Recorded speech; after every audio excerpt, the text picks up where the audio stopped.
नमस्कार। चलिए आज की सबसे बड़ी खबरों पर एक तेज नजर डालते हैं। क्रिकेट से लेकर पॉलिटिक्स और दुनिया भर की टेंशन, तीन ऐसी कहानियां हैं जो सच में दिमाग घुमा देंगी। तो आज की तारीख है 21 अप्रैल 2026 और आज के तीन सबसे बड़े सवाल। आईपीएल में ये क्या हो गया? संसद में ऐसा कौन सा बिल आ गया है जिस पर इतनी बहस हो रही है? और क्या मिडिल ईस्ट में सच में शांति आने वाली है? आइए एक एक करके सबको समझते हैं। तो सबसे पहले बात करते हैं क्रिकेट की। आईपीएल में तो भाई बॉम्ब ही फूट गया। मुंबई इंडियंस ने जो कमबैक किया है ना, उसकी चर्चा हर जगह हो रही है। मतलब 99 रनों से जीत। सोचिए जरा, आईपीएल में ऐसा कब होता है? ये कोई मामूली जीत नहीं थी, ये तो एक तरह से ऐलान था। पर पता है कहानी शुरू कैसे हुई? मुंबई के लिए तो एकदम बुरे सपने जैसी। सिर्फ 21 रन पर 2 विकेट गिर चुके थे। लग रहा था कि भाई मैच तो गया हाथ से। और फिर मैदान पे एंट्री होती है तिलक वर्मा की, और बस उनके आते ही पूरा का पूरा खेल ही पलट गया।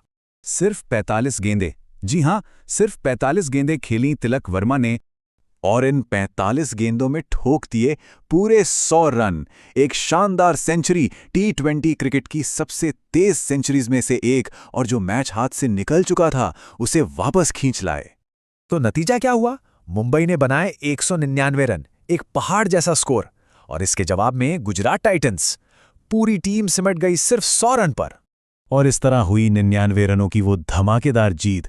मुंबई इंडियंस ने एक बार फिर दिखा दिया कि भाई उन्हें कभी भी कम मत आंकना। चलिए अब क्रिकेट के मैदान से निकलते हैं और सीधे चलते हैं संसद यानी पॉलिटिक्स के मैदान में, क्योंकि वहां भी एक नया इतिहास लिखा जा रहा है। सदन की कार्यवाही शुरू हुई प्रधानमंत्री मोदी के एक बहुत ही पावरफुल बयान के साथ। उन्होंने कहा, हमारी माताओं बहनों का सम्मान ही देश का सम्मान है। और इसी सोच के साथ पूरा दिन बहस चली। तो आज का हॉट टॉपिक था विमेन्स रिजर्वेशन बिल। मतलब एक ऐसा कानून जो लोकसभा और राज्यों की विधानसभाओं में महिलाओं के लिए सीटें रिजर्व कर देगा। वाकई एक बहुत बड़ा और ऐतिहासिक कदम है ये। लेकिन भाई पॉलिटिक्स इतनी सीधी कहाँ होती है?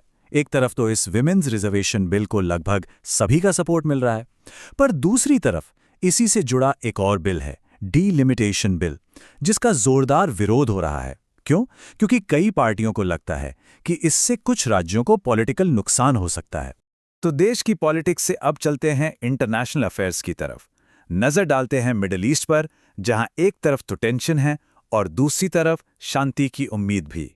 तो सबसे बड़ी खबर ये आ रही है कि अमेरिका और ईरान के बीच जो सीज फायर यानी युद्ध विराम हुआ था, उसे शायद आगे बढ़ाया जा सकता है। ये वाकई एक बड़ी राहत की बात है और शांति के लिए एक उम्मीद जगाती है। लेकिन जैसा कि हम जानते हैं, मिडिल ईस्ट का मामला हमेशा से ही कॉम्प्लिकेटेड रहा है। देखिए, एक तरफ अमेरिका और ईरान बातचीत कर रहे हैं, वहीं दूसरी तरफ इजराइल और लेबनान के बीच हिजबुल्लाह पर हमले अभी भी जारी हैं। मतलब सिचुएशन बहुत ही पेचीदा है। तो सबसे बड़ा सवाल यही उठता है, क्या ये वाकई एक परमानेंट शांति की तरफ पहला कदम है, या फिर ये सिर्फ एक तूफान से पहले की खामोशी है?